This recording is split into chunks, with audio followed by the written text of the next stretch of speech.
Won't be long before we see some kids back in the classroom. CCSD says students from pre-K to third grade can return starting in March, learning under a hybrid method. Thanks so much for joining us live on TV tonight, Fire TV, or wherever you're streaming us at 5 tonight. I'm Trisha Keene. And I'm Ty Quinones. Now, this would mark nearly a year since any CCSD student was inside a classroom. And 13 Action News reporter Jeremy Chen right now is live explaining how finalizing a start date will help those teachers get their vaccines. This is a big issue, Jeremy.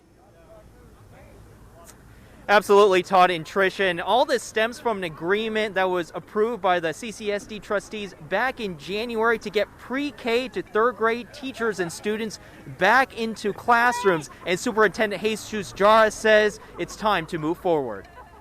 Plans are being set to get the youngest CCSD kids back into classrooms. The district announcing pre-K to third grade students would return on March 1st under a hybrid method. Superintendent Jara calling it a firm date. We needed to put that firm date out so we can move forward up and get our educators and prioritize for the vaccines. He says pre-K to third grade teachers, support staff, and bus drivers are being prioritized to get the vaccine. We're working with UNLV and sharing, the information so they can make their individual appointments. So when they show up, they say the school and some of the logistics are working in that direction. He says elementary school principals were told Wednesday about the reopening plans and says they needed a few weeks to prepare. We'll be able to do master schedules, our school bus routes.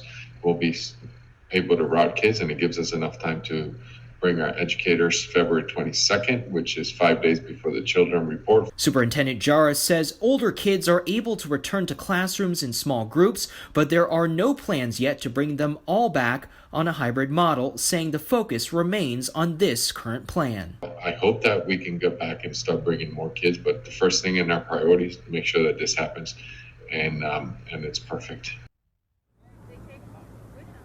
And elementary school parents have until tomorrow at 6 to fill out a survey on their preferences for hybrid learning. And coming up at 6, we'll hear from some CCSD elementary school teachers about their thoughts on the reopening plans and what concerns they have.